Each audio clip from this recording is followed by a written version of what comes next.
एक गांव में चरण बहादुर नाम का एक किसान रहता था। वह बहुत मेहनती था। उसके दो बेटे थे। बड़े बेटे का नाम रवि और छोटे बेटे का नाम श्याम था। चरण बहादुर दिन रात खेतों में खूब मेहनत करता था। धीरे धीरे वह अमीर हो गया। समय बीतने के साथ साथ अब उसके बेटे जवान हो गए थे। खेती का सारा काम अब उसके बेटे रवि और श्याम ने संभाल लिया था। चरण बहादुर अब बूढ़ा हो गया। अब उसकी तबीयत भी ठीक नहीं रहती थी। वह हर समय इसी चिंता में डूबा रहता कि यदि मुझे कुछ हो गया तो कहीं दोनों भाई संपत्ति के लिए आपस में ना लड़े। चरण बहादुर ज्यादा पढ़ा लिखा ना था। उसे वसीयत के बारे में कुछ पता ना था। आखिर उसने बंटवारे का एक उपाय सोचा। उसने एक रात खेत में 2 गड़े गाड़ दिए। कुछ दिनों के बाद चरण बहादुर की तबीयत ज्यादा खराब हो गई।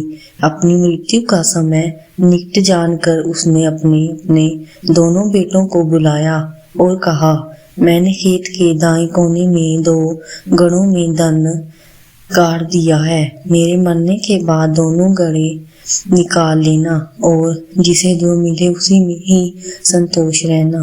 कुछ दिनों बाद ही उसकी मृत्यु हो गई। रवि और श्याम को जब अपने पिता की बात याद आई तो वह गांव के मुखिया और कुछ अन्य लोगों को साथ लेकर खेत पर गए और खेत की खुदाई करने लगे। वहां उन्हें 2 गड़े मिले जिनके मुंह कपड़े से बंद थे। वह गड़े खोलने लगे तो मुखिया ने उन्हें रोक दिया और कहा, पहले दोनों एक एक गड़ा बांट लो, उसके बाद ही इन्हें खोलना। पता नहीं इन गड़ों में क्या है, इसलिए जो जिसके हिस्से में आए ले लेना। छोटे भाई श्याम ने कहा, भाई पहले आप अपने लिए गड़ा चुन लो क्योंकि आप बड़े हैं। सबने उनकी बात का समर्थन किया मगर रवि ने कहा कि नहीं भाई, पहले तुम अपना गड़ा चुनो, तुम छोटे हो इसलिए पहला हक तुम्हारा है। लेकिन छोटा भाई श्याम नहीं माना।